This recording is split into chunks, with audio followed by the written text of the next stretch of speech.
Well, as always, welcome to RaithTV. Most trying of times, but you join us fresh from this evening's board meeting. It's Thursday evening, the 19th. We're going to talk through what took place at the board meeting, where the club's at, and you had a video conference with the other League One representatives, yes. SPFL and SFA today, as well as some detail in terms of where the wider football governing bodies are at. Yeah. But I've got one instruction from, sometimes people think that I get told what questions to ask and what not, and I always say no, we've got free rein here, but I've got very strict instructions from you as to where I must start.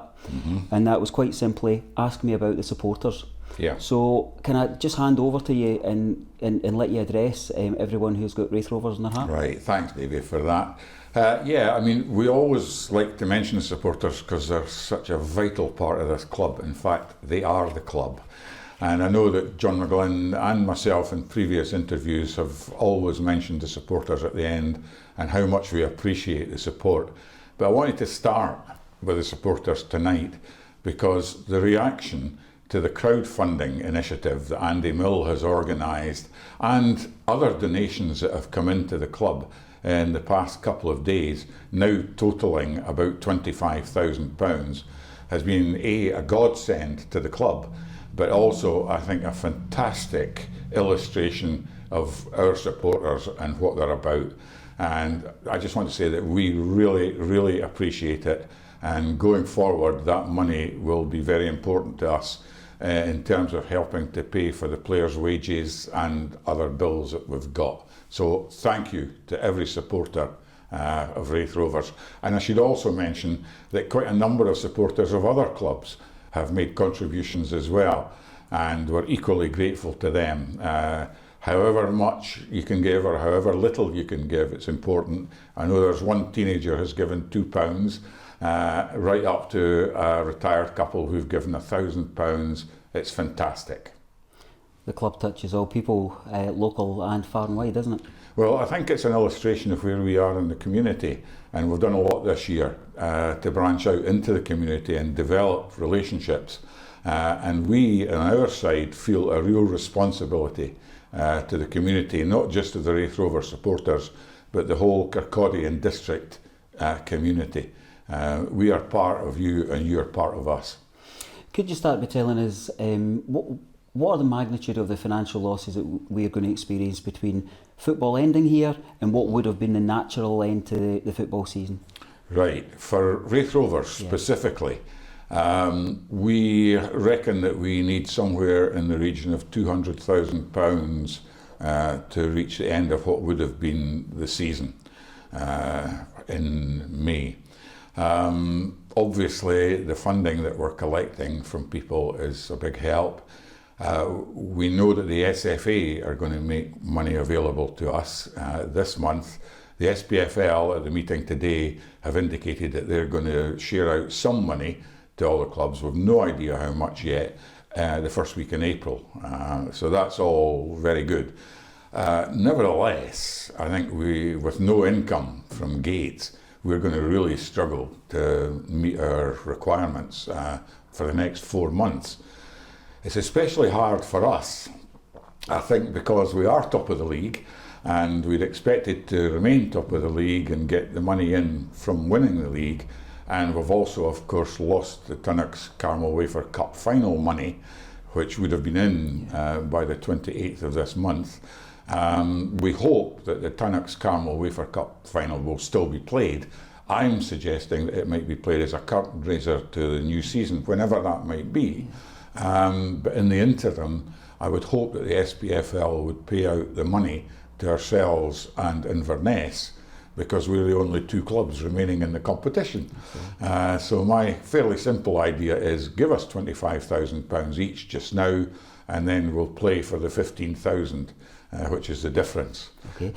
There's a big disparity between the 25,000 that we're targeting through fans and a 200,000 to the end of the season. How will we balance that? Does that take into account things like prize money, etc., or are we going to be digging deep in the wider business science? Well, I think we are going to be digging deep, and that's why we need everybody to come together. Anybody, in business, and a number of businesses have helped us already, and we hope they'll continue to do that. But yes, it takes account of the money that's coming in from the SPFL and the SFA. There's also things like season tickets to go on sale, but we can't put them on sale really until we know what league we're going to be in. So we're hamstrung with that. There's also the new strips for the new season will be coming in fairly soon, and we'll be putting them on sale. But how we're going to do that if people are confined to home is going to be quite difficult for us to see how we do it. What we are encouraging people to do just now is to continue supporting the Players Fund, and if you're already in that, maybe to up your contribution a wee bit if you can, and that's all dependent on what you can, because the most important thing is look after yourself and your families, and there's difficult times to come. We know there's going to be layoffs in other industries, there's going to be redundancies, etc. So we fully appreciate that not everybody can give. Things like the lotto, we're trying to keep running as well, but we're encouraging as many people as possible to do that online and shopping online. For many older people, perhaps like myself, who are not in tune with the internet and so on, that might be difficult. So we're asking other supporters maybe to organise collecting money for the lotto from those people and then doing it either by a direct contribution or doing it online. I definitely want to come back to all of the positives that we've seen across the previous days, but I think it'd be remiss not to ask the question of how vulnerable are Raith Rovers to the doomsday scenario question? Right. We discussed that at the board meeting just an hour ago, and we are not at the doomsday situation. We know it's there in the background, but I gave a commitment to the staff at a staff meeting on Tuesday, that their wages would be paid this month. Going ahead, it's imponderable, we'll need to wait and see. But then my second priority after that was to make sure that Raith Rovers Football Club is alive and well after all this is over. So the doomsday scenario might come and hit us at some time in the next 6 months, but we're not there yet. Come back to the fundraiser. Tell us about how humbling it is when you see this response. You know, you're talking of the £2 through to the really heightened sums that have come in through the kindness of people far and wide. Were you surprised in some respects by the speed, the haste and the generosity that's out there? Yes, I have to say quite honestly, I knew we had great supporters out there and it's fantastic, and I've always said that, but the speed with which people have put money in is just incredible. My worry is that, you know, there's been this initial great enthusiasm to do it, and that people might think, well, that's fine, the Rovers are fine. We're not fine. We need people to continue to give money in whatever way they can for the next 3 or 4 months. There was another example today. An old age pensioner handed an envelope in to the office with £20 in it and a wee note written on it saying, and you'll get another £20 when I get my pension next week. Fantastic. You know, so everybody's rallied round, and we want to make sure that we appreciate that, obviously, and that we continue keeping going as a club, because we've got a social responsibility in this club. And we've got the £25,000, that initial target that's been set out with Andy's well-coordinated project. I'm assuming, but I would want to check with yourself, that that's going to continue, because certainly we've had a lot of messages through RaithTV in terms of people saying, I've given what I can just now, I have to see how things will pan out with my own work, but the priority for people would be, when I would normally go on a Saturday, I budget in my weekly allowance for X amount for my travel, my pint, my pie, my admittance to the game and such like, and people are going to want to contribute that week by week. Will that opportunity still be there? Absolutely, yeah, and I mean, I think it's important that people keep thinking that way, and as you said, give what they can, and they've got to balance that out, obviously, between their own commitments and their willingness to give something to the club. But this will go on for several months now. Absolutely. Tell us a wee bit about the internal kind of workings of the club through this time. How have you acted in terms of protection of staff, management, players, it ripples out to ourselves as volunteers and the kind of health protocols that we formed tonight in order to get what might actually be our last sit-down interview for quite some time. Well, we're social distancing at the moment. We absolutely are. Which is a good sign. What steps have you taken as a club to make sure that everybody associated with this institution feels valued? Right. Well, as I said, I had a meeting with the staff on Tuesday, and that included the ground staff, the office staff, the laundry, the cleaning. What we've done is that we've said to the staff, we will work on a reduced manning level in the office. So some of the staff will take time off in lieu, which are already due. And we've reduced the ground staff from 2 to 1 at any one time. Yeah. So we are working on a smaller staffing at the moment, but we need to keep the office open as long as possible to man the phones, for one thing, and to keep the shop open, although we're discouraging visitors, we need to keep it open. What we've also instituted is a new cleaning programme, and Linda, who many people will know, is bustling about. We've got plentiful supplies of everything we need for the cleaning. We've issued the blue gloves, etc., and just advise people to follow the government guidelines, which everybody's aware of, and that the first indication that anyone has any symptoms, to make sure that we know, and then we can take prompt action if we need to close down the whole club. Obviously, the football side, the stadium as a football venue, is closed for the foreseeable future. There's going to be no activity on the pitch for the foreseeable future. But we would like to think that the spirit of the club lives on in terms of the office and ourselves, the board, communicating with people. To me, this whole thing is about communication in a situation like this. Some of the communication from government, I might say, and I'm not singling anybody out here, I have no political views on it, but it's been confused, it's not been as clear as it might have been, and I'm asking for clarity on everything going forward. Absolutely. The players, I should mention the players, obviously. I was wondering about the kind of management of fitness, of health, of well-being. They're not able to come together as a group. I also, my thoughts go to Paul and John, John in particular, who lives and breathes the game. I don't know how he's filling his time. Well, I speak to John every day, and to Smudger as well. Where we are with the players is that we initially said to them to stay away this week. It's now clear that they're going to have to stay away for the foreseeable future. So at the moment, it's unknown when there's going to be football again. So what we've done is we've now asked the players to stay away from the stadium. They're on a special diet, which has been introduced by Blair, our scientist, sports scientist. So they've got a training regime, a special diet, and also we've reassured them about their wages. Again, for the moment, all the wages will be paid to them this month, not like any other clubs who are trying to make big cuts in wages. That may come. I hope it won't come to anything like 50%, but that's a way down the line as far as I'm concerned. Okay. I know that it will in some ways seem an insensitive question to some people, that we place so much importance on a game of football, but it's what kind of uniquely binds us all together, and people are really genuinely interested in what discussions have there been about resolutions for this season.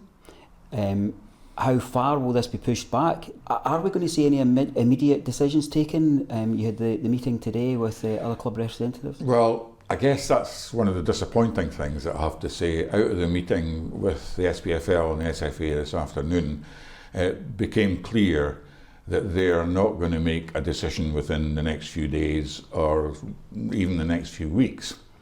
The position they're in, and I sympathise with them, and I think they've done everything well and correctly so far, but the decision is that until UEFA make a decision about the leagues all over Europe, and or the government changes and produces legislation which says you will not play football for such and such a period, then the SPFL is kind of in a limbo like ourselves, that they can't make any decisions about the leagues or the cups until these decisions are made. What we've put forward to them is there's been 4 options that have been discussed for the leagues. 2 of them are acceptable to us and 2 of them are unacceptable. The unacceptable ones, if I start with them, is the idea that the season is null and void. We could not accept that. And I hope that many other clubs wouldn't accept that either, given the amount of work that has gone into this season by the players and everybody else, the amount of expenditure that's gone into this season so far. It would seem to me totally unfair to just say, well, the season's null and void and Raith Rovers, you stay in League One. The second one that's unacceptable to us, and I've really touched on this already, is that the current information from UEFA is that you need to play all your league games by the end of June. That is not going to happen, and it wouldn't be acceptable to us anyway. Even if they said you must play all your league games by the end of July, not acceptable. The 2 that are acceptable, and these are based on where we are at the moment, on facts, rather than on any kind of speculation of what might have happened for the rest of the season, that they should declare us as the League One winners, and the same for the other leagues as well, and that relegation takes place, the team that is bottom goes down. That's one. The second option, which we would also support, would be enlarging the leagues for next season so that 2 go up from each league to the next league up. There is no relegation, and that would mean that they could bring in the top club in the Highland League and the Lowland League to make up League 2. That to me would be a very sensible decision to make, and we would have no objections to going up into the Championship along with Falkirk. Absolutely. And the option of kind of holding off for an indeterminate amount of time, you know, whether it be a June as a target, it moves to July, and then we're moving towards the period of time where actually people are trying to build new squads for next season. The idea of selling season tickets to survive till June and July, it seems a bit of a red herring, because actually we know that's the money that pays for next season. Yeah. How long can we hold off? Oh, that's a really difficult question, that one, Davey. Not like you to ask me difficult. I would say we can hold off for 2 months, but we need clarity by really into May, because the additional complication, of course, is the contracts for players. We're in a position at the moment, I've done an analysis of this over the last weekend, where players' contracts by the 10th of June, we will only have 9 signed players on contract. 2 of these will be 16-year-old apprentices, one of whom's a goalkeeper, and he would be our only goalkeeper, never played in a league game before for us. Is it realistic to say that, you know, we should field a team of 9 players? We just wouldn't be able to field a team. So there needs to be some clarity on how we negotiate with players, and that will depend for us certainly on which league we're in. And John needs to be thinking about, well, which players do we keep? Who do we keep? We've got 9 that we're sure of, but what additional players of our current squad would we want to keep? How many are we going to release? And what players would we be looking at for signing from elsewhere, depending on what league we're in? So that's a real mess for us at the moment, especially because of the position that we're in, not knowing which league we're in. For clubs that are in the middle of the league and so on, it's not such a big issue. But for us, that is a huge issue. Has there been any discussion of restructuring or redistributing the prize monies across the spread of the league in a different way to what we started off from? None at all. There's been no discussion on that. I mean, I'm hopeful that we will get the money that we could be due as the team that is at the top of League One. A very interesting thing, I don't know if anybody else knows about this, but the Fife Free Press did an analysis, very useful. They looked back to the second quarter, because it's exactly the same games in the fourth quarter. They've done an analysis on that, and if the results were the same in the fourth quarter as they were in the second quarter, we would still win the league by 1 point from Falkirk. So that's just an additional wee claim that I would be making to the SPFL. I don't think you're going to have a hard sell, given that we all sit with blue tinted glasses on, Bill. But and coming back to the positivity of Raith Rovers, and particularly this season, John and Paul have built something quite special again with the support of the board. What's that been like to be, in the midst of this new kind of developing energy around about the club? It's been fantastic, really. I've really enjoyed it this year. Although there's been some games at which I've not enjoyed, but overall, I think they've made a tremendous change in the club, and we were so full of optimism this year, and we must make sure that we hang on to that, don't let it go, just because we're in this really dreadful situation at the moment. Of course, one of the additional things is that John and Paul's contracts run out in the summer as well. So we've got a big decision, or not a big decision, to make about that. My view, and it's a personal view, and we haven't discussed this in detail at the board yet because it's too early to do it. My personal view is that John and Paul are part of a project that has not yet run its course. It may have a year or 2 years to run its course, and I would like to see us progressing, and in spite of this hiatus at the moment, that we will continue to make progress next season and the season after. It's always been my view, let's get up to the Championship, let's consolidate for a season, and then let's start thinking about progressing up to the Premier League. I only have maybe one or two more wee points to make, but I was wanting to just really hand the mic over to yourself and kind of summarise and let you kind of address the fans directly, Bill. Yeah. What would you like to say? Right, well, I'd like to say, I personally, and I know I speak for the whole board on this, we value our fans tremendously. The efforts that you've made financially are only part of it, but an important part of it. But the support that I see when I walk through the lounges on a Saturday and so on, and when I bump into people in the street or down at Morrison's or whatever, it's all very positive. It really is superb. And we rely on your support. As I said at the beginning, the club belongs to the supporters, and really we're trying to do everything in our power to make sure that that continues, the optimism continues, that this is a hiatus, it's a pause, but let's make sure that we get right on track again as soon as we get clarity about where we're going the rest of the season into next season. And we're doing everything that we possibly can to help that along. Communication through RaithTV in its usual kind of video format is likely to kind of cease or alter or divert, and certainly the social media channels have been really productive and really entertaining over recent days. We hear that there's still a will to keep that communication between the playing staff, the coaching staff and the fans. Is that will at board level to just be a bit more creative in how we get the word out? Yeah, I think the Q&As to the players has been absolutely superb. Even I commented on it, and I don't comment on social media. I look at it, but I don't comment at all. But I thought that some of the stuff that's been done is fabulous. And I think we might also, I hope you're being pessimistic in saying that this might come to an end in terms of media. It might, but I think we might find ways of keeping up this communication, because I think that's the most important thing. It's not about rumour, it's not about speculation. What are the facts? And as soon as the facts are known, we want to put them out there as a club.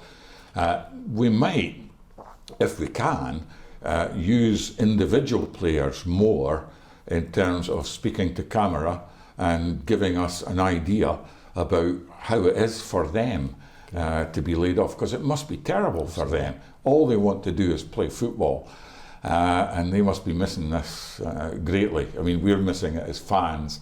They must be missing it. So maybe something that we could develop along those lines would be good. We can't get them all together, obviously. Of course. But individuals, there might be things that we can do, as long as it's not the over 70s that are playing for the team. we will certainly do what we can. About we can do what we can to bring that. I always like to finish in a kind of upbeat point, and I know there's a lot of kind of doom and gloom about the finances, but as you sent us lads for our kind of pre-interview hand washing session, I noticed that there was a little storage of toilet roll in the referee's office there. Are we going to hold that ransom? There must be a big signing that we could make off the back of selling that in the future. We like to look after the referees at Starks Park, in spite of some of their performances over the past season.